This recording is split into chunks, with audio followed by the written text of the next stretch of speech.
வணக்கம் மக்களே, சற்றுமுன் கிடைத்த தகவல் ஒன்றை பார்க்க போகிறோம். விஜய்க்கு வந்த ஆபத்து திடீர் தகவல். இந்த ஒரு தகவலை பற்றி தான் நாம் பார்க்க போகிறோம். தகவலை பார்ப்பதற்கு முன்னதாக நீங்கள் நம்மளுடைய சேனலுக்கு புதிய பார்வையாளர்களாக இருந்தீர்கள் என்றால் மறக்காமல் நம்மளுடைய சேனலை சப்ஸ்கிரைப் செய்து வைத்துக் கொள்ளுங்கள் மக்களே.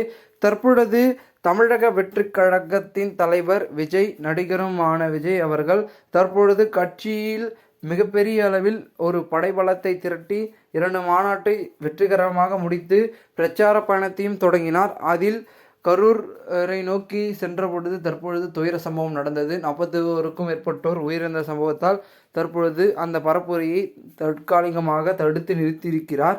மேலும் தற்பொழுது விஜய் அவர்களுக்கு எதிராக அரசியலும், விஜய்க்கு ஆதரவான அரசியலும், விஜய்க்கான ஆதரவும் தற்பொழுது இந்த ஒரு சம்பவத்திற்கு அடுத்து அதிகரித்தும் இருக்கிறது, குறைந்தும் இருக்கிறது என்றே கூறலாம். இதன் தொடர்ந்து விஜய் அவர்களுடைய பேச்சுக்கு அனைவரும் ஒரு பக்கம் குரல் கொடுத்திருந்தாலும் கூட ஒரு பக்கம் விஜய்க்கான ஆபத்து என்பது இருந்து கொண்டிருக்கிறது என்று ஒரு சில விமர்சகர்கள் சொல்கிறார்கள். அதாவது அவருக்கு இந்த சம்பவத்தால் ஆதரவு இழந்துடும், அதுவே அவருக்கு ஒரு ஆதரவு இருந்தது, அவருக்கு ஒரு ஆபத்து அப்படின்றது குறிப்பிடுறாங்க. அவர் தனித்து நின்றால் அது ஒரு அவருக்கு ஆபத்து அப்படின்றதே குறிப்பிடுறாங்க. இதனால் பார்த்திங்கன்னா அரசியல் வட்டாரங்கள் இது ஒரு பேசும் பொருளாகவும் மாறி இருக்கிறது. அதாவது கரூருக்கு விஜய் சென்றால் அவரை கொல்ல வாய்ப்பிருப்பதாக நயினார் கூறியிருந்தார். ஆனால் மக்கள் செல்வாக்கு உள்ள விஜய் கரூருக்கு செல்வதில் என்ன பாதுகாப்பு குறைபாடு இருக்கிறது என திருமாவளவன் அவர்கள் ஒரு பக்கம் கேள்வியை எழுப்பியிருக்கிறார்.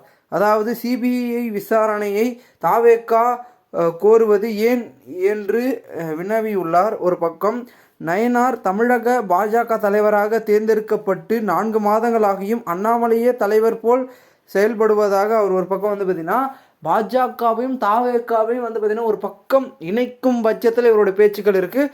இன்னொரு பக்கம் பார்த்தீங்கன்னா விஜய் குறித்து பார்த்தீங்கன்னா அந்த ஆபத்தை தாக்கி பேசியிருக்கிறார். அதாவது ஏன் விஜய் வரலாமே, ஏன் பாதுகாப்பு கொடுத்தா தான் வருவார் அப்படின்றது மாதிரி அவர் பேசியிருக்காரு.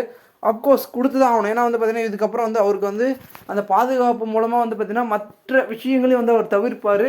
அவருடைய பார்த்தீங்கன்னா அடுத்த கட்ட முடிவுகளையும் அவர் எடுக்கிறதுக்கு யூஸ்ஃபுல்லாக இருக்கும். ஏன்னா பாதுகாப்பு இல்லாதனால தான் இந்த சம்பவம் நடந்துச்சு. முழுக்க இது பாதுகாப்பு இல்லாதனால தான். உரிய பார்த்தீங்கன்னா அனுமதியும் அதற்கான பாதுகாப்பும் கொடுத்திருந்தால் கண்டிப்பாக இந்த அசம்பாவிதம் நடந்திருக்காது என்பது அனைவர் மத்தியிலும் இருக்கக்கூடிய கேள்வி. ஓகேங்களா? நம்மளே பார்க்குறோம். இப்போ நீங்கள் ஒரு சாதாரண பொது மக்களாக இருந்தீங்கன்னா, ஒரு பொதுவான மனிதனாக இருந்தீங்கன்னா, அங்கே நடந்த நிகழ்வுகள்லாம் வைத்து பார்த்து யோசித்து நீங்கள் ஒரு முடிவு சொன்னீங்கன்னா கண்டிப்பாக ஒரு நல்ல முடிவு சொல்வீங்க. அது எல்லாருக்குமே தெரியும். ஸோ அது போன்று இருக்கும்போது சொல்ல அங்கே பாதுகாப்பு என்பது தேவை. நெருக்கடி இருக்கிற இடத்துல பாதுகாப்பு கொடுத்து அதை சரி செய்வது தான் பார்த்திங்கன்னா எல்லாருடைய கடமையும் சரி, தமிழக மக்களுடைய ஆட்சி நிறுவக்கூடிய தமிழக அரசின் கடமையும் சரி.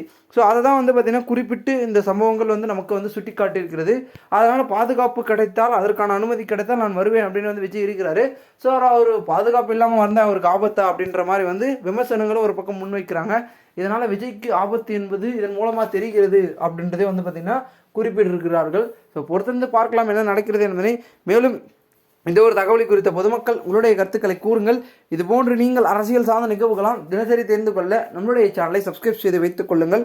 நன்றி, வணக்கம்.